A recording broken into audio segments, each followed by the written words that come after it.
Hello, hello. Thank you for joining me again on another fun and fabulous Friday. And I'm just going to jump right in it because I got a lot of material to cover.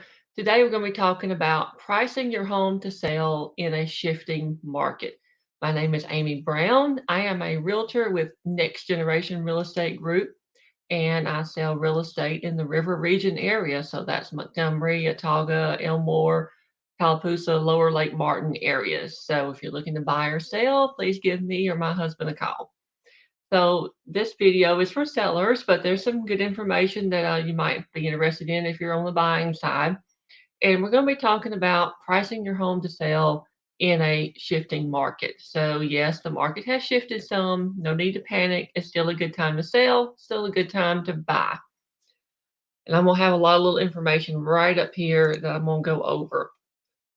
So, there's three components to selling a house: price, condition, and location. And someone once told me, and this makes a lot of sense, if the home has two out of the three, price, condition, and location, then likely it will sell. So getting the two out of three. So that means like if you have a great location and a great price, the condition can kind of be okay. If you got a great price and great condition, then the location may not be quite as desirable. It can still sell. Great location and great condition, pricing may be able to be a little bit higher. So you can't control the location of a home, obviously, but it can be a positive or it could be a negative. So, what are some of those? Some of the positives are being in a desirable school district, being located in rapidly growing areas, proximity to work and shopping, other amenities, or proximity to popular areas like lake homes, for instance. But what are some of the negatives about a location?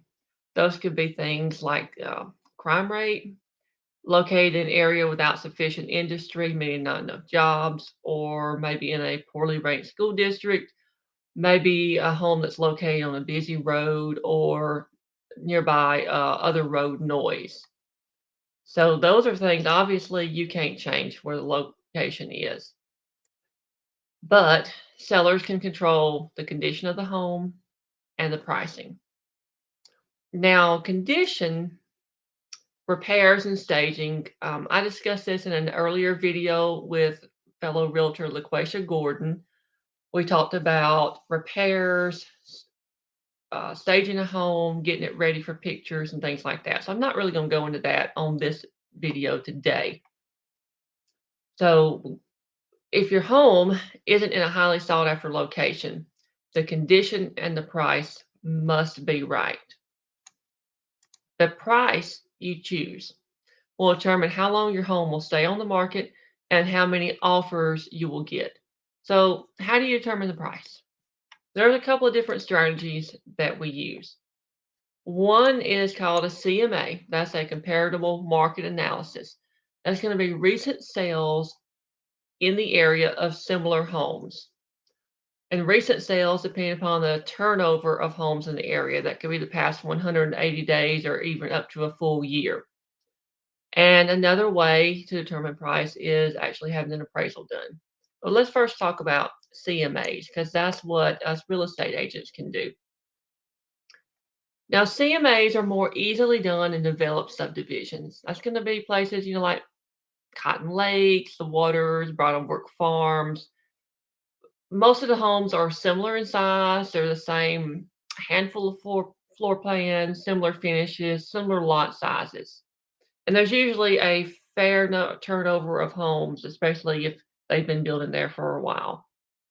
Now, CMAs in rural areas, like small towns, out in the country, sometimes older neighborhoods that have inconsistent development or a mixture of home styles and ages. That might be subdivisions or neighborhoods like Dalrata, County Downs, Fox Hollow, Brentwood. Then those can be a little bit trickier. And what do I mean by CMA? Basically, again, we're just comparing similar size homes, similar aged homes, what they sold for, average price per square foot, and the amenities they had, taking into consideration maybe a house that had a new roof or recent updates, and we come up with a suggested price range for a home. But like I mentioned, what about if a property is very unique and there are no really good comps available? So that might be historic homes, homes that are significantly different from nearby ones. Um, that might be a really large home in town, and let's say a 3,000 square foot home, and all the other ones are around at a 1,500 square foot. You could also have, like I said, rural homes with a lot of acreage. So maybe you have a home with 50 acres of land, and most of the other ones around it, maybe they're 2 to 5 acres. In those cases, it might be worth considering actually hiring an appraiser and having an appraisal done on the house. Now, appraisals, they're running in about the $500 range, $600, maybe more. And here's the thing, if you're selling a home that's worth hundreds of thousands of dollars, that's difficult to price. An appraisal is going to be well worth the expense so that it is listed at a proper price. And again, this would be done if we don't have good market data.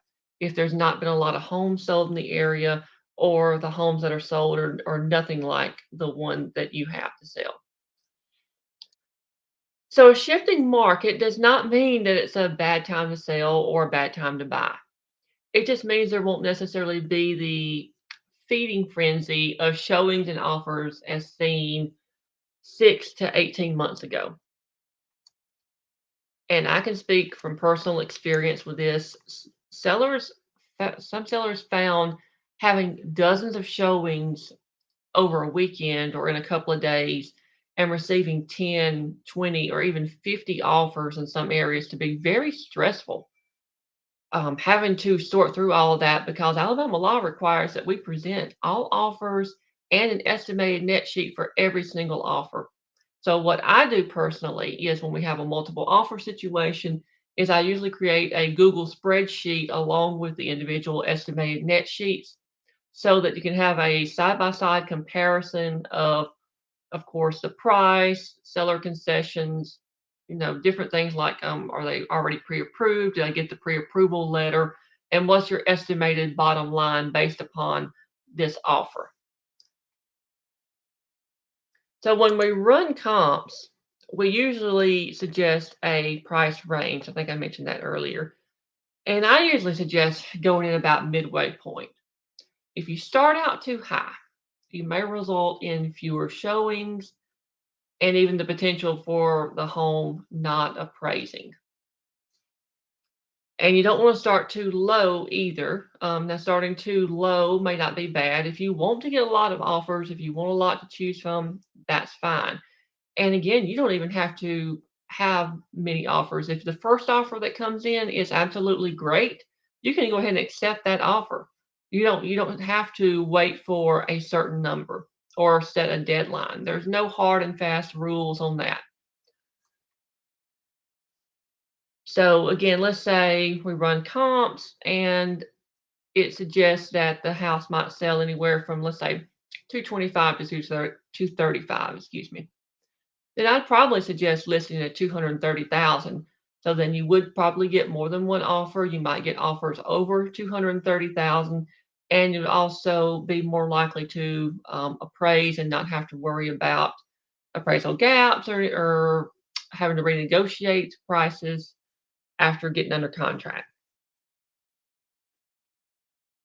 All right, so what if my house is listed and I don't have a good offer within a week or two? But first off, don't panic. Pre-pandemic in 2019, a well-priced home might have been on the market 2 to 4 weeks before even getting the first offer. Or it may have even been on the market, 2 to 3 months before it actually closed. Doesn't mean the house was overpriced or anything. It just means that's how the market was. And I think this might be what we're going into, just based on market data. And again, it goes back to pricing the home based upon the condition and the location as well. And here's a tidbit that I got straight from a lender, and this makes a lot of sense. So let's say you've had your house for sale. It's been on the market a little while. You haven't had any offers or maybe no good offers. So instead of offering a big price drop, what you might can do is consider a small price drop so that the home pops up again on saved home searches, and then offering a seller credit towards closing costs or points. And again, this is coming straight from the lender. Buyers who use seller credits, also known as seller concessions, towards points to buy down their interest rate can actually save a good bit of money on their monthly payment over time versus a bigger price drop. So, for instance, let's say if you decide to offer $5,000 in seller concessions versus dropping the price $5,000, depending upon the price point and the interest rate, they might save, I don't know, maybe $100 a month on their payment. And buyers, I mean, yeah, they're looking at what they're paying for the house, but really what they're looking at, I've noticed, is what that monthly payment's going to be. So if you kept the price the same, or maybe just do a little price drop, maybe a $500 price drop, and then offered a seller concession that they could use to buy down their interest rate, then that just sweetens the deal for them more, and you might be more likely to get more traffic and to get some offers. Okay, but what if my house has been for sale for a while with no offers? Okay. Nobody wants that, but it does happen from time to time. And in that case, it's going to be time to revisit that price in regards to the condition and the location, as well as taking into consider that and well gosh, taking into consideration any feedback they may have received from previous showings. Houses that sit on the market for a long time grow stale. And sometimes this is out of our control. I would say there are a few pockets in our area that are probably m more towards a buyer's market, certain price points, certain areas. I wouldn't say they are a buyer's market, but they're shifted further that way versus being in a seller's market. And so in that case, you definitely need to revisit that price. If it's a price you have to stay at, then you may have to let the house sit on the market for a while. Or you could take the house off the market for, let's say, 30 days, 31 days, and then relist it. And when you relist it, it will actually reset the days on market. So you might even do a small price drop. So, in summary, pricing to take into consideration the condition, location, and the recent sales in the area. If we don't have any recent sales, then definitely need to consider having an appraisal done. Price the home to sell quickly without underpricing it. Don't overprice it, don't underprice it, try to hit it in the middle. And, we are here to help. Feel free to contact me for a copy of our marketing strategy, suggested pre-listing repairs and staging suggestions, and a free market analysis. Again, my name is Amy Brown, realtor with Next Generation Real Estate Group. My husband Dallas and I were both realtors, and we work in the River Region area. So either of us or any of us agents at Next Generation Real Estate Group would be more than happy to help you get your home sold and answer any questions you have. So just hit me up. You can call, text, or message me, and be glad to help. So I hope this was informative if you're thinking about selling, and uh, look for my other video about um, staging the home and about repairs to make. And then I'm going to make video, another video coming up soon, probably in a couple of weeks, as I'm going to go through back to home selling 101, just like I did a home buyers 101 back to basics. I'm going to do a home sellers 101 and go through the whole process of selling a home. So thanks again. Everybody have a great Friday and a great weekend. Talk to you again soon.